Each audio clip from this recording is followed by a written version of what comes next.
So I wanted to orient everybody to the application itself from the point of view that I work with it, which is not a particularly technical overview, but kind of a functional overview of how our repos map onto the site and what resources the site has now, where now equals what are we? We're on May the 21st, I think, 2021. So what I've got is the cloud instance of our site and my VS Code client.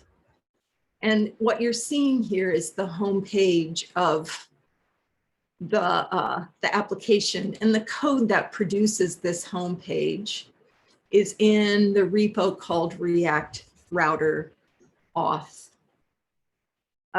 This contains almost all of the front-end components of the application. So you'll see that there's a container that houses the entire application. This is a one-page application, and it's got lots of stuff in it. It's got our authentication token handling and things like that, routing, including designated routes that are only available to users who are signed in with a relevant authentication level. Those are the private routes, and other routes to components that anybody can view. So generally speaking, the actual components are coded here in the under source and pages. And this should be home. So you can see that this is this page is encoded as a functional component in React using a hooks type architecture. Don't worry that you don't understand that yet. It will make sense perhaps later. But you can see how the pieces map to the code in a sort of HTML-y way, right? So the main components of the site that our users are used to having, because they're similar to things that have been in previous iterations, are I think the resource they use most frequently is the roots area, but roots, affixes, and stems are all similar to each other in that they have dictionary type data that's organized in and presented in tables. So let me take you to the roots area. And this is what I mean by dictionary type data that's organized in tables. So the tabular presentation is done in all of these components. I'm going to take you to the root table component just so you can see how this is sort of organized. Well, let me first show you. There's a very small container component that invokes any authentication we need and that gives us a home for our table. And this is where we introduce little user interface items like these accordion views that give users information about what they're seeing. But then embedded in that component is our root table, which is defined separately. And this is an example of the code. I'm going to make this giant just for a second, so it's maybe a little bit easier to see. But we use, for presentation of these kinds of data, we use a React library called React Table.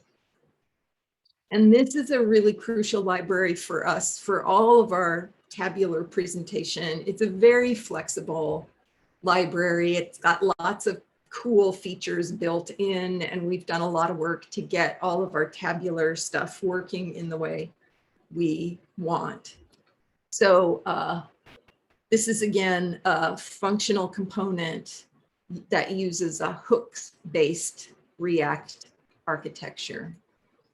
But you'll see that generally speaking, there's a giant function that defines the table.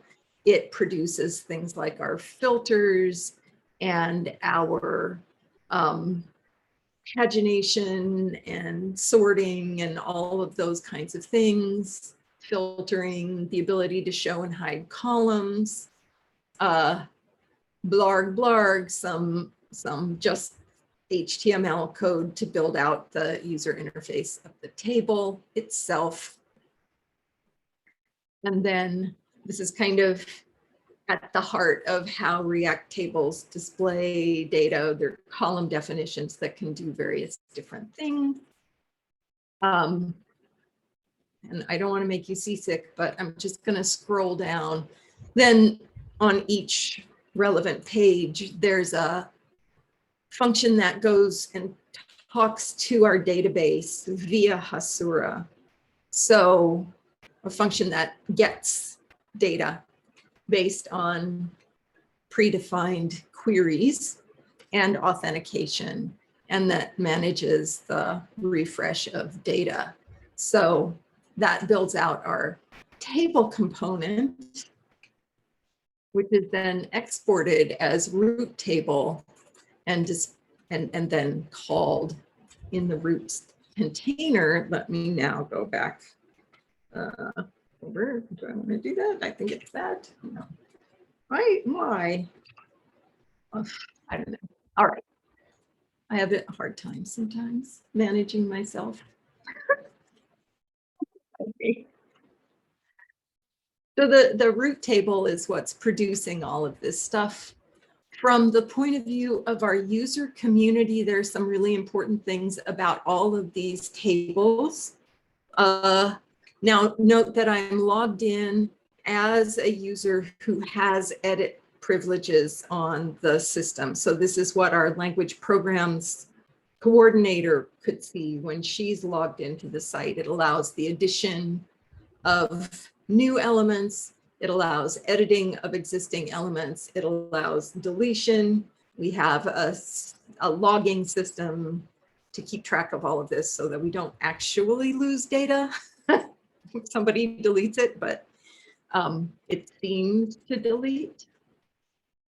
But a couple of the key features that are going to really matter to us.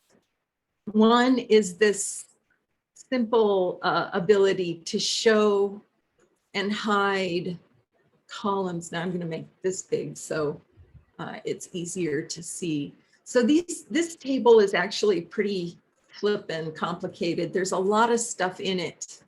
And it's really important that we design table views so that on an initial load, our users don't have to look at everything, and especially not stuff that they don't care about or don't want to see. They may have interest in it. They may need it some of the time, but it's really not key to the component. So we set up some columns to display by default, some columns to hide by default. And we also have multiple orthographies in this language, multiple writing systems, where we always want to display information in English because our user community are English speakers, right? And they're interacting with this resource in English primarily. We always want to show things that are written in the Nicodemus orthography by default. The Nicodemus writing system is the system that the community uses to read and write this language.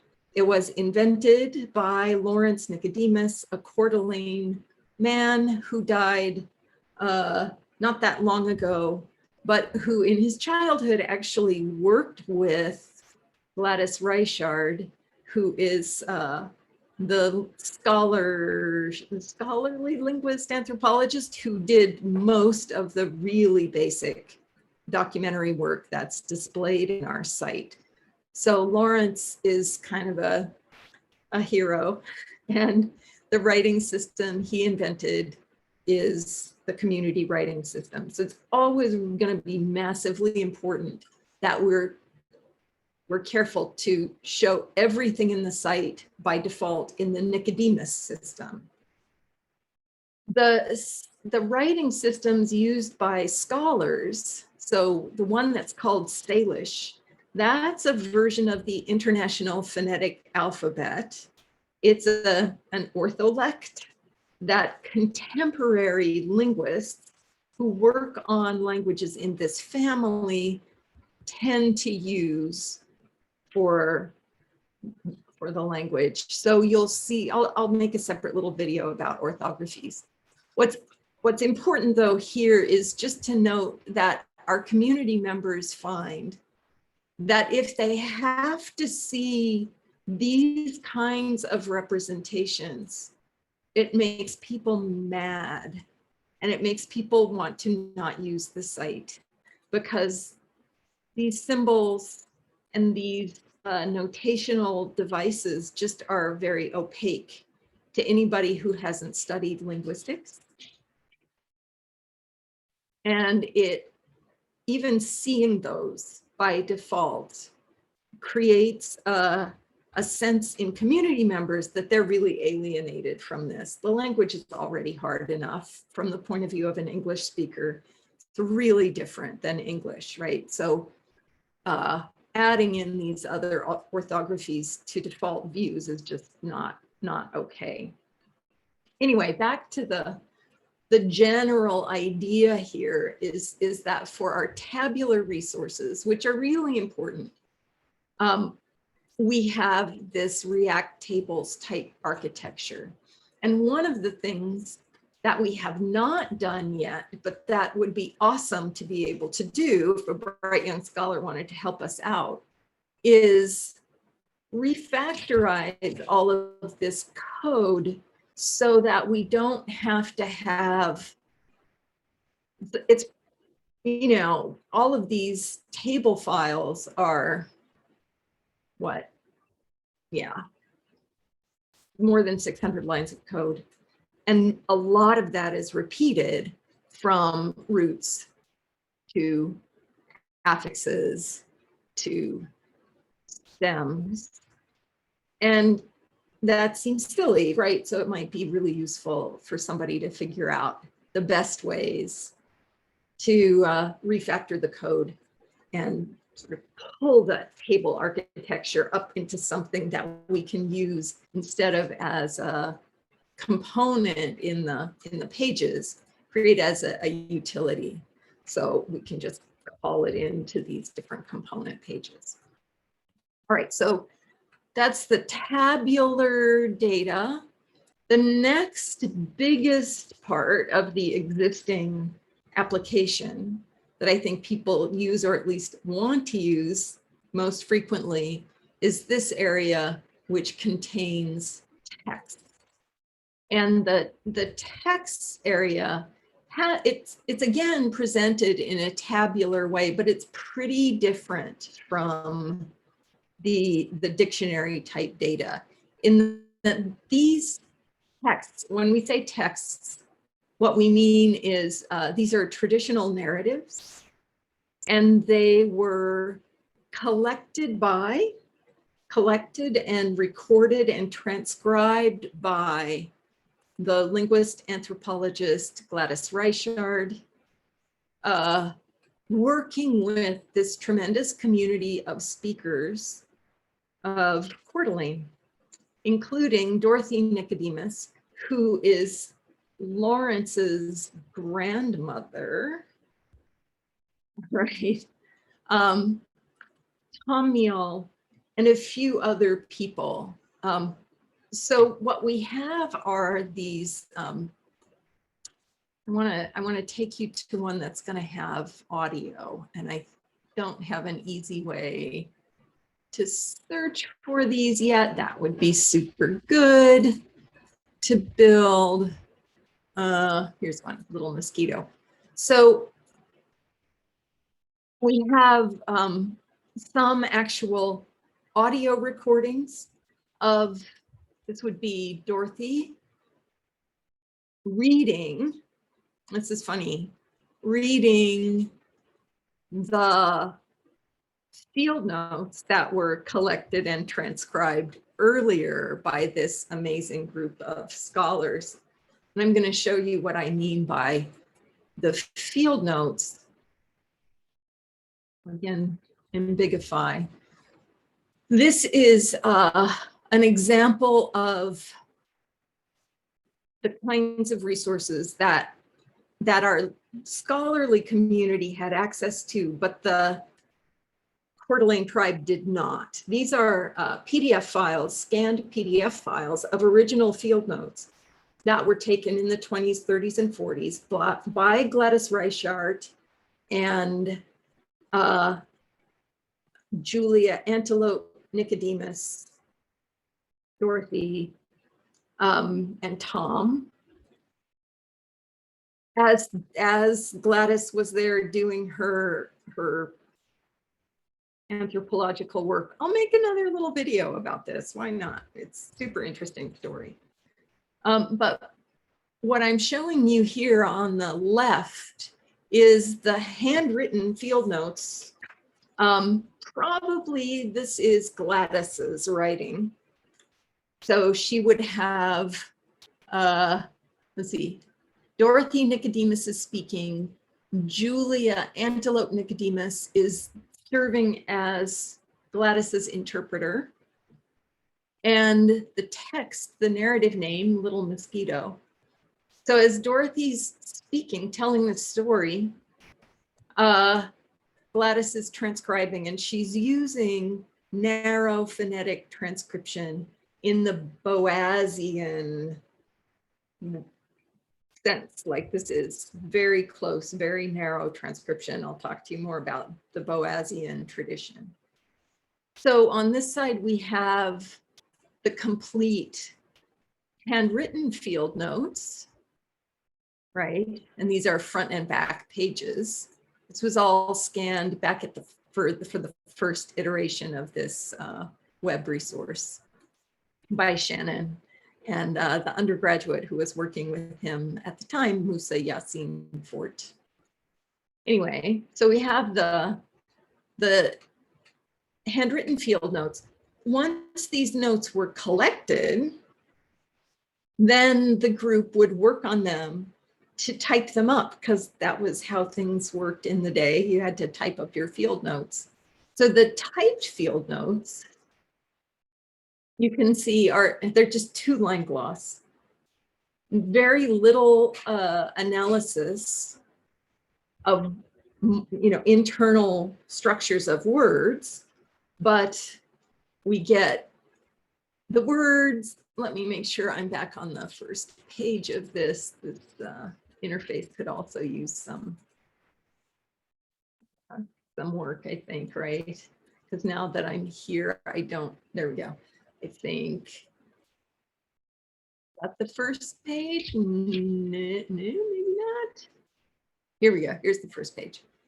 So already what you see is that Gladys transcribed this first word, which is a kind of connective word. She transcribed it with a Q, but after discussion with the group, the convention for writing this sound became K, not Q, right? So the handwritten field notes are the basis for the creation of these typed field notes, which are both typed up and also modified by this whole group of scholars, community scholars, and Gladys Reichart, the academic scholar. So there's beautiful things happening in comparison between the handwritten and the typed field notes, and it's important to people in the community that they be able to see these things and access them, and they can learn a lot about how the language works and how the documentation worked by using this text area. And then where we have archival recordings, we include them. The practice that the team used is they would collect the material first, then they would transcribe it, type it, and then record it, telling from the typewritten field notes, is my understanding. So the audio recordings, when they exist, are they're readings aloud of field notes. Strange, but it's cool, right? I'm super duper interesting. Anyway, this multimedia kind of presentation thing uses the React tables architecture too, but it does fancier stuff. And as you can see, there are opportunities to improve this interface potentially. The audio list is really just right now only audios that are also available in text, but the community is looking to add more audio files that they have access to. So this component is going to get developed further with more material. The spelling and bibliography areas, these are just kind of utilities for the site that hope to give people using the site some idea how to use the materials or how to understand them. So, and this area shows that we actually have 3 orthographies that we need to be able to represent on the site. That narrow phonetic transcription system that Gladys Reichart used that you saw in the field notes versus the modern transcription system, the Salishan IPA, versus the real orthography, the Nicodemus orthography that people use today. And this material is presented just in a list mode and in modes that let you learn more about like what phonetically is really going on. So there's that. There's a live bibliography that includes resources and links to reference works and scholarly literature. This is a proto component. We can talk more about what this is going to become at some point in the future, maybe with your help. And then this area so far this is where an administrator should be able to go through and find out what things have changed in the database, who's made modifications, and we can deal with, it will help them make sure they can maintain integrity of the data. But you can see that it's not well developed yet. It's really just showing JSON. Yeah, we've got a lot of work to do here. We also need a new component to display metadata about these different resources. We have the world's saddest and super secret proto upload utility will eventually allow our community to upload new files, mostly things that are going to look like those field notes, except they're modern. They're produced with, their Word documents or PDF generated from Word documents that are more modern materials.